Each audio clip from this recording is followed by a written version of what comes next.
Hi, my name is Caleb Besa, and this is a video provided to you by the Vermont Department of Environmental Conservation. After watching, you will have a better idea of how to perform a watercraft inspection.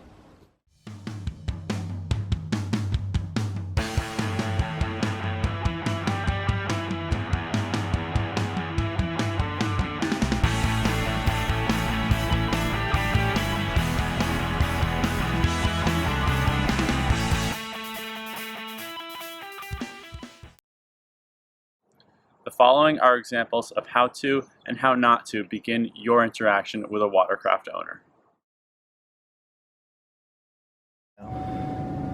Hey, can I do a boat inspection?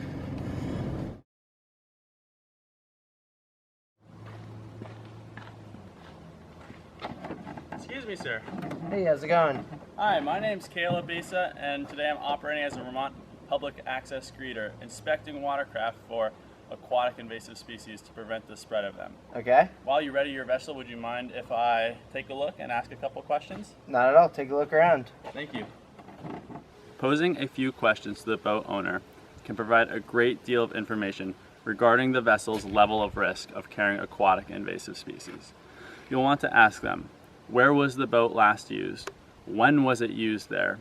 And ask the boat owner, do you normally take measures to prevent the spread of aquatic invasive species?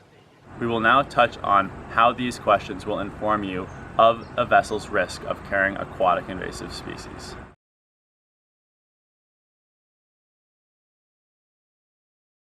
The risk of a watercraft carrying aquatic invasive species will vary greatly depending upon the last water body it was used in.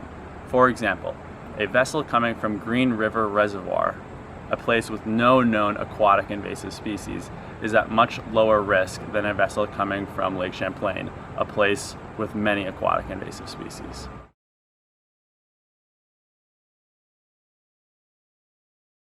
Aquatic invasive species can persist for days or weeks, given the proper conditions. Therefore, a vessel that has been used recently is at a much higher risk for carrying aquatic invasive species than a vessel that has been out of the water for months.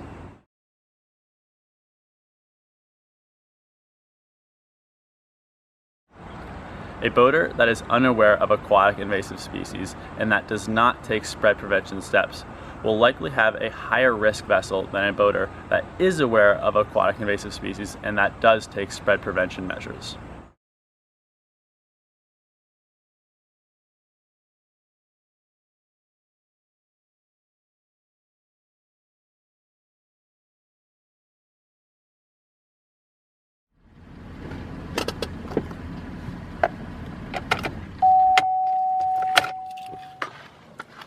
While inspecting a watercraft, it's important to focus on the motor, specifically the propeller and the surrounding area, looking for plants or animals that may be stuck in or around.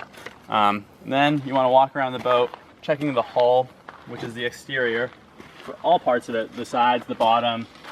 And then as you're looking on the bottom, make sure you look at the trailer axles that run across or the rollers and bunks. It's common that plants or animals will get attached to these areas as a boat is either launching or pulling out of a body of water. As you go around, touch the boat, both the sides and the bottom, trying to note any slimy or sandpaper texture, as this is indicative of a zebra mussel colonization. And then as you come around, you want to focus on this area, the trailer hitch, because plants can also get stuck here and it's common that it could be overlooked. If you find aquatic plant material on any part of the boat and cannot identify what it is, you should consider the vessel high risk for carrying aquatic invasive species. Also, this would be a good time to remind the owner that it is illegal to transport aquatic plant material in the state of Vermont. For outboards such as this, you'll want to ask the owner if they'll lower the motor to allow any water inside to drain. For jet skis or jet boats, you'll also want to ask the owner if they'll burp the engine, which will expel any water from inside. They'll do this by revving it for 5 to 10 seconds. After inspecting the exterior of the boat and the trailer, you'll want to take a look at the inside and any compartments that may hold standing water, a potential vector for spreading aquatic invasive species. Be sure to check the bilge area for any standing water. If the bilge has a cover on it, ask the owner if they would remove it so you could look inside. Additionally, you'll want to inspect any internal compartments, such as a live well or ballast tanks. These areas could hold water and invasive species, so make sure you check them carefully. If they're covered, ask the boat owner if they'll remove the cover so you could inspect them. As a rule of thumb, any standing water should be treated as a potential mechanism for transport of aquatic invasive species. Juvenile forms of species such as zebra mussels can exist in standing water, unseen to the human eye. Be sure to ask the boat owner if they have an anchor. If they do, make sure you visually and physically inspect it for any plants, mud, or other organisms that could be attached to the anchor. Check any additional equipment such as life vests, buoys, paddles, nets, ensuring that all this equipment is clean, dry, and has no plant fragments attached to it. The diagram you're about to see reviews key areas of a vessel you should focus on during your watercraft inspection.